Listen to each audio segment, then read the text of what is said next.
Good morning, Tim. How are you, sir? I'm great, Barry. Wimp? How are you, Tim? Appreciate you being on today. I think Barry was at South Carolina with Dave Odom, and you did a lot of games over there. And Sure was. we had Doug Bell on this morning, who caddies and does radio stuff out at Pebble Beach, and they may get you on. And certainly, I appreciate you being on. It's a good day for our show, and I appreciate it. I think the first thing I'd like to ask you that when I listen to you other places, you're not real happy with 4 teams in the Final Four in football. No. And I want you to explain to our listeners why I think you think that Clemson and Alabama maybe have overridden everybody, and people get tired of that. Well, yeah, I look at college football from the outside in, not from the inside out. And I look at all of the sports that I cover that I'm passionate about how ways to improve it and ways for us to grow the sport. And both sports are in trouble. College football's in trouble. College basketball's in a lot of trouble. College basketball's got a lot that it's got to take care of, well beyond, because it doesn't have the same starting place that college football does, and has lost a lot of its luster, not just for the regular season, but even to some extent for the postseason, which is really bad, Wimp, really bad. And it's got a lot of credibility issues, too, with regard to the way the sport is being governed. But to your specific question about football, one of the things that I think makes me so popular or unpopular, depending upon how you look at things with regard to fans of Alabama, and to some extent Clemson, too, is my thought process on this, because they think I'm singling them out. You know, fans think, look, you're coming after my team. You hate my team. No, I'm talking about the issues that face the sport based on too much of the same over and over and over again. And that is coming around because of the system that we have in place. It's totally subjective. We have a committee that has no real criteria that is set before them. Their task is to just give a nebulous answer to a nebulous thought process, and that is, tell me who the 4 best teams are. Well, how do you go about that without a criteria? What are these teams doing? Are they always winning championships? The answer to that is no, because teams have won the national championship without winning their own league. We know that. So, and by the way, Alabama and Clemson aren't the only chosen few. You know, the privileged include Ohio State out of the Big Ten and other big names that have been there for so many other years. They always get the benefit of the doubt from the committee. So you'd like to see it go to 8? Yeah, I think, well, what we need to do, the issue here is not who gets to the finals. It's how we get to the finals. And we're not involving enough of the country. College football just had its national championship, and it, through the megacast on ESPN, had a 25 rating, which is, 250 million. That's a lot of people. Okay, it's a lot of people. So 250 million, that's a lot of people to watch a game. I'll grant you that. But it's nowhere near the 100 million that are watching the Super Bowl. And when the college football playoff was put together, they promised, and their ESPN promised their advertisers that they would have ratings that would be that of divisional playoff games. Well, the semifinals are not doing that kind of rating. They're not. And the championship is only doing a 25 rating because they've got 5 different channels covering the game. And so in other words, if you've got ESPN, ESPN2, ESPNU, the SEC network, the ACC network, they're all carrying the game. You're saturating your marketplace with all of the channels that you have. If you just had the game on ESPN or you just had it on ABC, it wouldn't be doing a 25. So to their credit, they're doing everything they can, they being ESPN, to get the rating as high as it can possibly be. So good for them for doing that. Fox just has Fox carrying the Super Bowl. It's got 4 times the audience. 4 times the audience. College football should be concerned about that. Yeah. To have no teams west of the Mississippi, and until this past year with Ohio State getting in, there were no teams in the Big Ten that were involved for 3 straight years. That's the most densely populated area of our country, the Big Ten portion of our country, a lot of people are missing out, and they really don't care. It's become somewhat of a Sun Belt invitational. Yeah. Now, I think LSU this year stemmed, and don't take this the wrong way, stemmed the tide of dissatisfaction that would have forced the hands of those that govern college football's playoff. Had it been Alabama-Clemson again instead of LSU-Clemson, I think you would have seen even more conversation about we got to change this right away. Yeah. Because LSU was such a refreshing story with Joe Burrow and Ed Orgeron was an incredible human interest story, guy from a Cajun country that most people doubted. Even people in Louisiana didn't think he was the right guy. And look what he's done. That was a pretty refreshing national story, which I think helped at least stop some of the cry for we've got to go to 8 immediately. I still think we're going to 8. I think it's a fait accompli. It's not a question of if, it's a question of when. But we'll likely go through this, Limp and Barry, until the 6 more years of this 12-year contract is up. But while we're doing that, we're stuck in the mud and we're not growing college football. For instance, if a team like Baylor this past year or Minnesota this past year, incredible stories, great teams, right? But when people come on the air on sports newscasts on ESPN and they're telling us that the FPI says they only have 2% chance of getting to the championship, all that does is defeat the purpose of their great season. So in other words, we're being told by the media, don't worry about Minnesota and Baylor. They're just a slipshod program that happened to have a decent schedule and got a little lucky, caught lightning in a bottle. Why should we care? That's not good for the game. It's not good for us to be dusting stories under the rug like Baylor, like Minnesota, like Utah. You name the teams. That's not good for the game. College football should be covered fairly, honestly, and nationally. It shouldn't be just a Sun Belt sport. And I love the South. My God, I made my name and my career in the South. And I'm from the South, and I'm proud of it. But if college football is reduced to just being a Southern sport, it's not good for college football. Yeah. Okay. We're talking with Tim Brando. Tim, what should be done with these non-conference schedules? I heard you criticize Alabama's. We criticized it, Duke, then the other teams they play. But next year, when they scheduled Southern Cal, I think Southern Cal was probably a pretty good program. It's gone down. I think the recruiting class was 68. So they're going to get beat up for playing Southern Cal. Is that Alabama's fault that Southern Cal hadn't been able to keep up?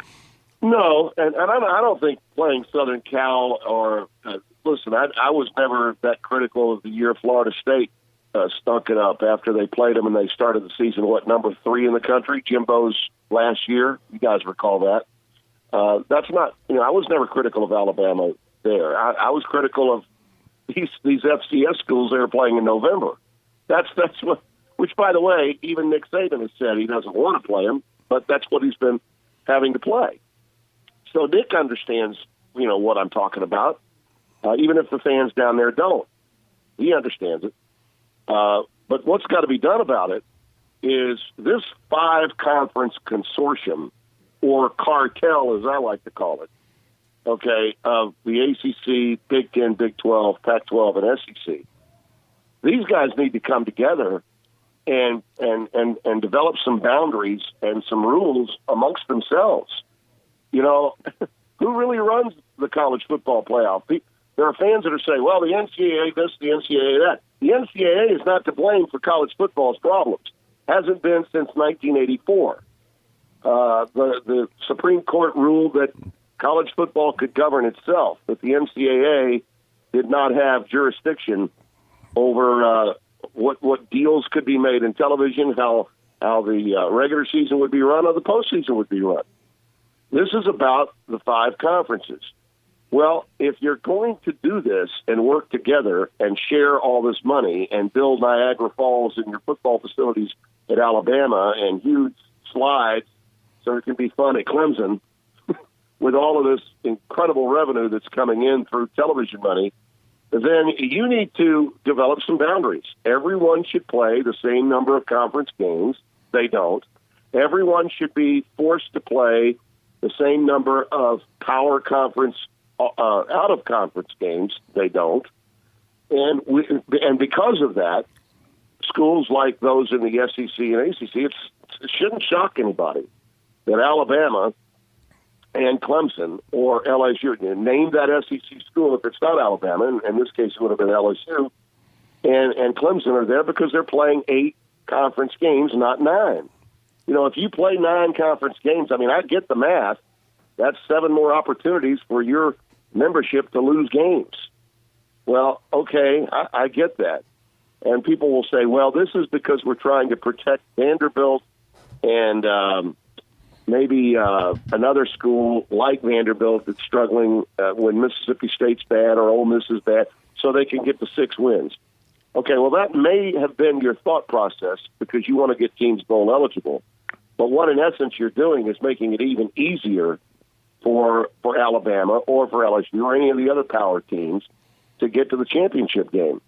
If you're playing in the Pac-12 or the Big 12 or even the Big 10, you're playing 9 conference games before you get to your conference title game.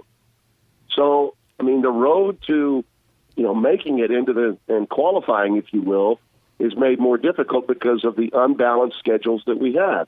And that's the reason that we got to go to an extended playoff, because it's not, people say, well, it's not, life isn't always fair. Well, it needs to be more inclusionary, even if it's not fair. If 3 of the 5 are playing 9 conference games and 2 of the 5 are playing 8, then and you're not willing to change your schedules because, well, if the SEC is saying, well, why should we change anything? We keep winning these crystals. Why should we change anything? Okay, I get that. Well, then at least say, all right, fine. If you tell us we have to play 1 extra game because we're going to go to 8 teams, stop bitching about it.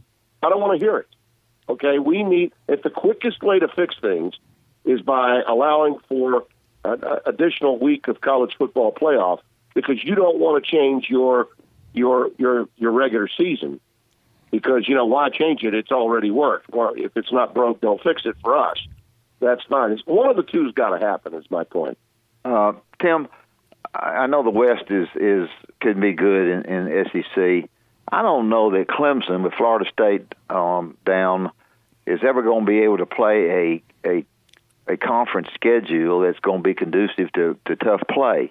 It just, and I'm not trying to take away from Alabama, it's not either sometimes, but as Barry said, it's non-conference games are important. But Clemson, to me, this seems to be, not only have they recruited well, but they're just absolutely running the table. They're so far ahead of the other schools in that particular league, it's kind of a mess. Yeah, it is.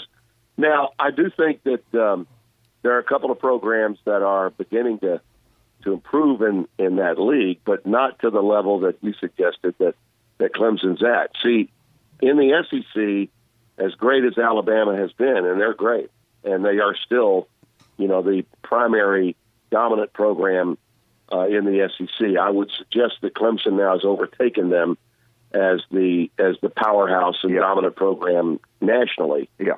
But it's close. It's razor thin, and Alabama could turn that back in their direction in the next year or two. But what LSU has done and could do in the future, what Georgia has done and could do in the future, and listen, there are other teams. Texas A&M has, I think, an opportunity to break through this year with Mond returning at quarterback. So, you look at where they are, the competition's always going to be stronger in the SEC in football than it is in the ACC. There are some things that you just can't change. We can't go back in history and change the way these programs have been in the last 20 years. The SEC has just been a stronger conference. Now, Florida State, when they were rolling, they had a little more competition, I think. Even those Bobby Bowden years, the league was a little bit better back in those days in the ACC than it is right now. It's cyclical, yes, and coaches will always say that, but it's a downward cycle right now in the ACC in football. Yeah, Barry. Tim, there's Alabama people all over me wanting to know why you block them on Twitter. What is Tim Brando's philosophy? I'm not doing that one because I know everybody loves their school, and you can answer. Do you hate Alabama? All these people over here tell me you hate Alabama. I've never seen that side. Not at all. That's a great question. Too many friends. I got way too many friends in Alabama, including you guys. And a lot of other people. I probably have spoken, Wimp can speak to this, in my career as a broadcaster, I don't do as much of the leather chicken circuit as I used to, but I think I have spent more time, more of my free time. And when I leave home now, it better be for a good reason. I got 3 grandbabies, and children now that are adults, and when I leave home, it better be for a good reason. So I don't leave and hit the speaking circuit as much as I used to. But Wim can speak to this because he's been there and been around for some of it. Yeah. There's no state where I've spoken more than in the state of Alabama. That's right. I think every town that had a quarterback club or a touchdown club I visited in the 80s and 90s. Yep. And I come to Alabama for vacation too. I come down to Turquoise Place down in South Alabama, and I've also spent a lot of time, in Orange Beach, at other places, rental homes, and you name it. I've come down. I even contemplated buying a place down there at one time, and then I didn't. And it was probably a good idea because a hurricane hit about a month after I contemplated buying the place. But I love coming to Alabama. As far as the thought process with me on Twitter, I engage people, Barry, on Twitter. Twitter is a cesspool now in a lot of ways. Yeah. It's become a message board. There was a time when Twitter was a way to it was social networking, which means what? You meet people and you engage people when they reach out to ask you this or that. It gives them the means and the opportunity to make contact with you, just as they might make contact with you in a grocery store or at the airport. And say, hello, how you doing? And if they want to ask you a question, ask a question. If they want your opinion, they'll ask your opinion. And that's what sportscasters always did. Sportscasters, first, when I'm recognized or noticed, somebody say, I'm a big fan of Alabama. What do you think of our team? Or I'm a big fan of Duke in basketball. What do you think of our team? That kind of thing. That's wonderful. And I'm a hey, how you doing guy. A lot of people in my position, most people in my position, they may have a Twitter handle, but they will never respond to anyone on Twitter. I always respond. That's just who I am. If you walk down the street and you see me and you acknowledge me, I'll acknowledge you. And if you stop and you ask me something, I'll stop unless I'm late for my flight, and I will talk to you. But the moment in which you become sarcastic, the moment that I can see that you've got an agenda, the moment that you're trying to twist what I had to say or say, well, then how many times do you see this on Twitter if you happen to be there? Guy makes a tweet just as I might make a tweet at any time. And so you're saying that such and such. So people want to take what you're saying and twist it into something else. They're blocked immediately. I block them immediately. When someone comes at me with that kind of snark and sarcasm, they're done. They're blocked. They're gone. Yeah. So I've got time for people that want to be as hospitable to me as I will be towards them. The moment they go the other way, boom, you're gone. And I've got no qualms about that whatsoever. It's like taking a phone call that is someone you know. Well, sometimes I'll pick up the phone when I don't know who it might be. But the moment I know it's a spam, or the moment I know it's someone calling for a reason that I don't care about, I hang up on them. Okay, so I apply the same rules to Twitter. Tim, should there be, or is there going to be any complicated problems for these schools in basketball that have cheated? LSU has been heard. Arizona has been heard publicly or recorded. Yeah. Things they said. The judge, I think, has said they can't use that. Are we going to have any penalties at all? Auburn has been behind the scenes a little bit with this. Whip, that's part of the credibility problem that basketball is facing. Yeah. I go out, and you know how much I love college basketball. Sure. And I had a great game, number 10 and number 12 on Saturday at Philadelphia between Villanova and Seton Hall. Just a great game. I mean, I love what I do. I've loved basketball, college basketball, as much as anyone I think that you've ever run across in our business. Sure, you have. Yeah. College basketball has never been second fiddle to football with me, ever. It may be with a lot of other people in the media in our part of the country, but it's never been with me. But when they came out, what was it, it was like 2 Final Fours ago. Well, the FBI is doing all this, and the NCAA allowed all this to take place. And by the way, criticisms of the NCAA with regard to basketball are warranted. They govern basketball. They don't football, but they do basketball.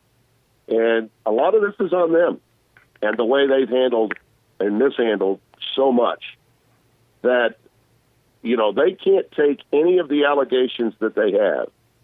When you've got an FBI investigation that suddenly uncovers all this information, and yet all these coaches that are supposedly tied to these discrepancies with shoe companies and the like are going to be cleared in a court of law because nothing that the FBI has gathered is going to be binding, then the NCAA's got a real issue. Yeah. And that's exactly what's happened here. I don't blame Will Wade for seeking out Bruce Pearl's lawyer at all.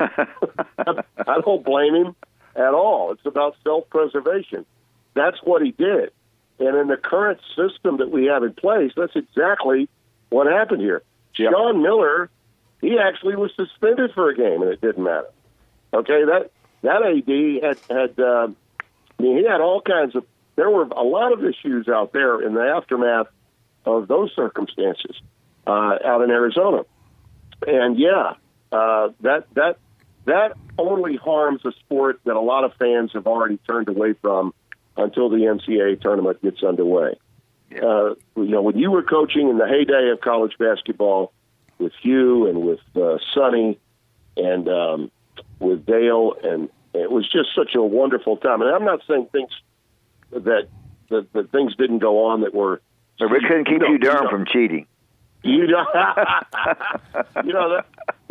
were things that went on that were suspect, but it wasn't as out in the open as it is now. And you add to the circumstances where you've got alleged tape of these kinds of conversations, and it means absolutely nothing. And that was the case in Arizona and LSU. That only makes it that much more difficult to win the fans back and to get the credibility for the sport where it needs to be. I think the view of college basketball is, well, the NBA has screwed it up. Now you got the G League that's taken away a lot of the other players. Yep. The talent pool is down, significantly down. And in order for coaches to survive, are we to blame them if they're going to cheat, especially if they're not going to get any repercussions for having cheated? So how much should I really care? That's the way the general population base, I think, is viewing college basketball right now. Yeah, I just don't see how. I can be passionate about it and love it, and you can be too, but that's the problem that's out there. And the people governing the sport are not only saying they can't do anything about it, they can't even come to terms with the reality that the image and likeness issue in front of them for amateurism is being dealt with at the state level, and Congress is about to enact some legislation. The NCAA can't even get behind its own task force that has recommended to them that they make these changes. So there are all kinds of problems now with college basketball that have hurt the credibility and have taken a lot of interest away. Now, listen, on the campuses, especially where basketball is king, like Duke, North Carolina this past weekend, I had 20,000 at that Seton Hall Villanova game. The game on the floor is still a great game, and there's still great coaches coaching it and a lot of great players playing it that do it the right way. But again, like football, I'm looking at it from the outside in. Yeah. And from the outside in, there are so many issues that have not been dealt with. It's sickening. Well, that's great stuff. Absolutely great stuff, Barry. Hey, this weekend I told them, Tim, Alabama's playing LSU at halftime. They should have Dale and Wimp have a free throw competition. You'd pay to see that, wouldn't you? Dale would talk me out of it. Oh, goodness. Is the game in T-Town? Is it in Tuscaloosa? Yes, in Tuscaloosa. Wouldn't that be good? Oh, my God. You should come out. You should come out and work with your plaid jacket on. Yeah, thank you very much. After you miss one in your plaid jacket, you should get, as you always did, at some point, get pissed off enough to throw it. Right? So throw your jacket, and then Dale could get upset about maybe he thinks that you went over the free throw line, so you fudge. Yeah. So Dale could get mad, and then the official could throw Dale out. Yeah, he said I got out of the box all the time. You're right. Didn't you used to do I remember you used to do a Wimp Sanderson imitation. He never did a Wimp Can you do that for us, Tim? He can't do that. Yes, he can. He can do it. Hey, he used to do it for me and Coach Odom all the time. Hey, Barry. Yeah. This is Wimp when he got the head coaching job. All right, he goes into Coach Bryant. Coach Bryant, here's Wimp. I'm here to see you, Coach. Coach, I just want to thank you for giving me the opportunity to take over CM. I'm just so happy. I just want to thank you, Coach Bryant, for letting me be the head coach. Coach Bryant said, I didn't have a damn thing to do with it. You didn't. but I darn sure could have stopped it. I could have stopped it, though. I could have stopped it. Tim, this has been a great interview, boy. I'll tell you right now, our listeners are piling up with Barry. He's on Twitter with him. I really appreciate you being on. It's great. Well, I love you guys. I'm glad that you're on. And, yeah. I didn't. We've got a lot of great people coming on, but none better than you. Well, listen, like I said, I've got a bunch of friends down there. Robbie Robertson's son Gray is doing some great work at Alabama. And by the way, while I'm on with you guys, I want to send my love and affection and prayers and hopes for good health in his future to Chris Stewart. Yeah, great young guy that Joe Dean Jr. and I mentored a little bit when he was coming up. And I want everybody to know that I'm thinking and praying and about Joe too, and his return to good health. There's just Gray's dad, Robbie, too, of the Colonnade Group. Just wonderful, wonderful people, and people like them and you through the years have been reasons why I would always come back to Alabama and spend some free time because I always felt like I was around friends. So. If somebody says, does Tim Brando hate, nothing could be further from the truth. I love coming to Alabama because I've got more friends in that state than just about any other that I don't live in. Well, thank you so much. Barry and I really appreciate it. Have a good, safe trip this week. Thank you. You got it. You too, fellas. All the best.